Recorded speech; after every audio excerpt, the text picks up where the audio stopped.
Magandang umaga po mga kapatid. Magandang umaga po, Father.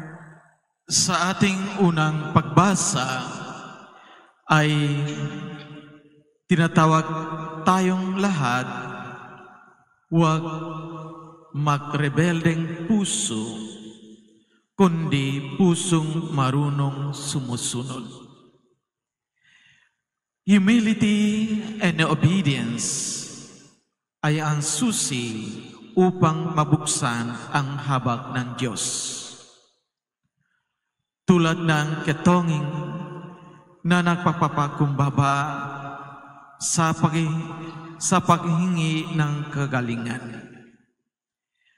Ang dalawang pagbasa ngayon, unang pagbasa at Ebanghelo, ay nagpapaalaala sa ating na makaroon ng puso marunong magpakumbaba at sumunod.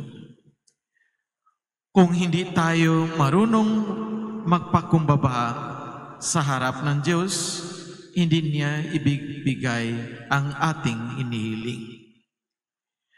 Mga kapatid, matuto tayong magpakumbaba sa harap ng Diyos. Kung walang ang Diyos sa buhay natin, we are nothing. Kaya mga kapatid, kung wala ang Panginoon sa buhay natin, wala tayo umaasa sa Panginoon, everything in life is useless. Kaya mga kapatid, yung pusong pakumbaba ay umaasa sa Panginoon.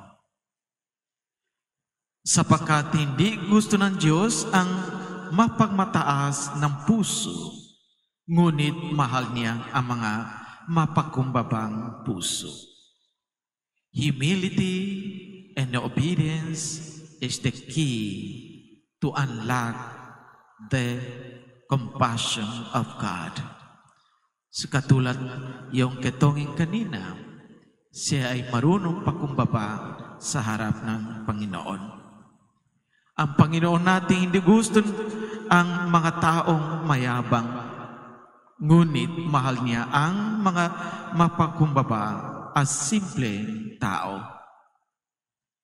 Yung ang gusto niya Panginoon, ang pusong simple, ang pusong marunong pakumbaba. Pero karamihan tayo mayabang, pride. Minsan tayo mayabang sa harap ng Diyos, hindi lang sa harap ng tao, pero sa harap ng Diyos din mayabang. Yung few days ago, yung accident doon sa Amerika, parang walang Panginoon. Ito pa mga kapatid, reminder sa atin lahat, umaasa tayo sa Panginoon, pakumbaba sa harap niya, because everything is from God. Kung walang Panginoon sa buhay natin, we are nothing. Amen.